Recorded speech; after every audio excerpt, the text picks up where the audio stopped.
নামাজে যাই, ওই যে পাঁচটা দোকানদার বলে খেয়াল রাখো নামাজে আসে। নামাজে আসলে যখন মালটা না দেখি তখন বলি অনেক সময় পাঁচটা দোকানদার বিক্রি করে দেয়। ওরা জানে যে রেট কত। চোখের সামনে একজনকে মামা এটা দেন এটা দেখান, আরেকজন ওখান থেকে ঢুকায় নেয়। বহুত যায়, মাল পৌঁছায়। ধরার তো কাদা না, তিনজনে তিন রকম পছন্দ, মানে তার মানে এটা হবে না, এটা আমরা বুঝি, কারণ এটা হবে না। পেশা মূলত আজকে 7-8 বছর ধরে আছি। আর এর আগে আমি জুতার ফ্যাক্টরিতে কাজ করছি, জুতার ফ্যাক্টরি কন্ডাক্টারি করছি। জুতা বাবর, শালিমার, মধুমতি এর কয়েকটা কোম্পানিতে, সাংঘাই বলে কাজ করাইতে, নিজে প্রোডাকশনে কাজ করছে এবং লোকজনদের প্রোডাকশনে কাজ করাইতাম। তো কোম্পানি কাজ করতে দেখা গেছে একটা মানুষের অধীন প্রত্যেকটা কোম্পানিতে কিছু না কিছু ব্যাড লুক থাকে। হ্যাঁ, কন্ট্রাক্টর কাজ দেখা গেছে আমি লোকজন বেতনে রাখি, আর ওদের যে কোম্পানির যে লোকজন থাকে সুপারভাইজার বা ম্যানেজার, তারা দেখা যায় ঠিক মতন কাজ দেয় না। যারা আবার তাদেরকে কিছু টাকা পয়সা দেয় বা যাদের সাথে রিলেশন ভালো আসে, কেউ কোম্পানির সাথে আমার ভালো রিলেশন, উপরের লেভেলের সাথে ভালো রিলেশন আছে। 5+ স্টার রেটিং প্রাপ্ত দেশের সর্বোচ্চ বিদ্যুৎ সাশ্রয়ী ও eco friendly Walton AC. Walton air conditioner, smart comfort এখন নেক্সট লেভেলে। কিন্তু এরা জানে যে আমার সাথে তার টাকা নিবেও না, যদি টাকা দেয় আমার তো নিবেও না।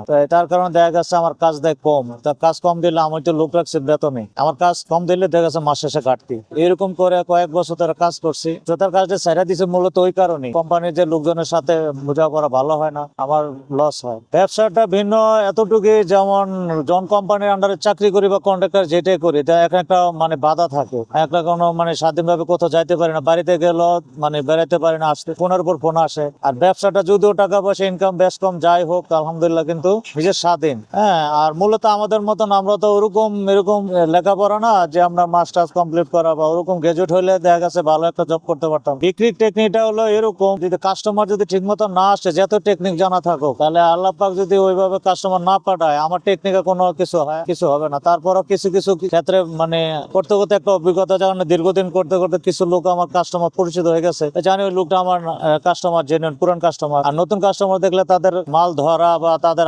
ঘাটাঘাটি দেখলে বুঝে মালটা সে নিবে কি নিবে না, ওরকম অভিজ্ঞতাটা হয়ে যায় করতে করতে।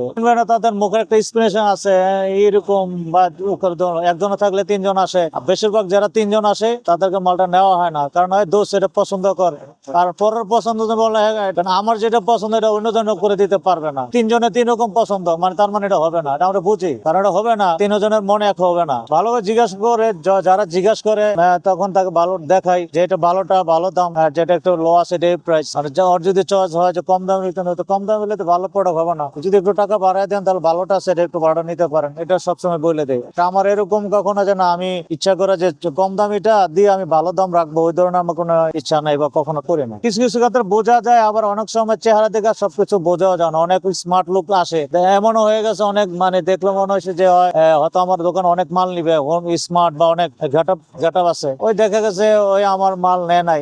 আবার অনেক লোক এমন লোক আছে দেখলে চেহারা দেখলে ভালো লাগে না, হয়তো গরিব মনে হয়, এরকম অবশ্যই দেখেছে 1500-2000 টাকা মাল নিয়ে গেছে, এরকম হয় আর কি। পরে মেয়েরা অনেক দামাদামি করে, আবার অনেক ক্ষেত্রে দেখা গেছে ওরা হাতও লড়ে। হ্যাঁ, অনেক কিছু ফুটে ব্যবসা করতে সাবধান থাকতে হয়। চোখের সামনে একজনকে মামা এটা দেন এটা দেখান, আরেকজন ওখান থেকে ঢুকায় নেয়, বহুত যায়, মাল পৌঁছায়। ধরার তো কাদা না, আর যদি কখনো দেখি এরকম কি চাচ্ছেন বা কথা এক্সপিরিয়েন্স বোঝা যায়, তখন রাখা দেয়। চুরি হয় অনেক সময়, আমি এগুলো রাখা নামাজে যাই, ওই যে পাঁচটা দোকানদার বলে খেয়াল রাখো নামাজে আসে। নামাজে আসলে যখন মালটা না দেখি তখন বলি অনেক সময় পাঁচটা দোকানদার বিক্রি করে দেয়, ওরা জানে যে রেট কত, জিজ্ঞাসা করে যে মালটা বিক্রি করছো কিনা, যদি না বিক্রি করে না তাহলে মনে করে চুরি হয়েছে। এরকম একদম ঘটনা আসে, দেখেন আমারও খুব টাকার প্রয়োজন, দোকান বন্ধ করে দেয় 9টা, 9:30, 10টা। ওই দিন 11:30 বাজে গেছে, বসে বসে মোবাইল টিপতেছে, টাকারও খুব দরকার। তো এমন সময় যে এখানের একটা মেয়ে কাস্টমার, মানে ওরা ওভারটাইম করছে, ওরা দেরি করে আসছে, মানে ওরও প্রোডাক্ট দরকার। তো আমি বসে রয়েছে, আমার একটা টার্গেট দরকার, আমার বেচা কিনা কম, আমার 200-300 টাকা লাগবে। বসে রয়েছে এমন টাইমে বাড়তি মার্কেট সব অফ, আমি একলা বসে রয়েছি। হঠাৎ করে আসছে, আচ্ছা মামা আপনি আসছেন, আমি তো আসছি আপনাকে দেখতে, আপনি আসেন কেন, আমি জানি আপনি চলে যান। পরে দেখলাম একটা দুইটা করে প্রোডাক্ট নিতে 300-350 টাকার মাল অলরেডি নিয়ে নিছে। পরে আমি বললাম আমারও টাকার প্রয়োজন, আপনাকে আল্লাহ পাঠাইছে। তো ওই জিনিসটাই খুব লাগলো যে সারাদিন বিক্রি হয় না, এখন এই মুহূর্তে টাকার দরকার, লাস্ট পর্যায়ে সব চলে গেছে, এই মুহূর্তে ওই কাস্টমারটা আসছে।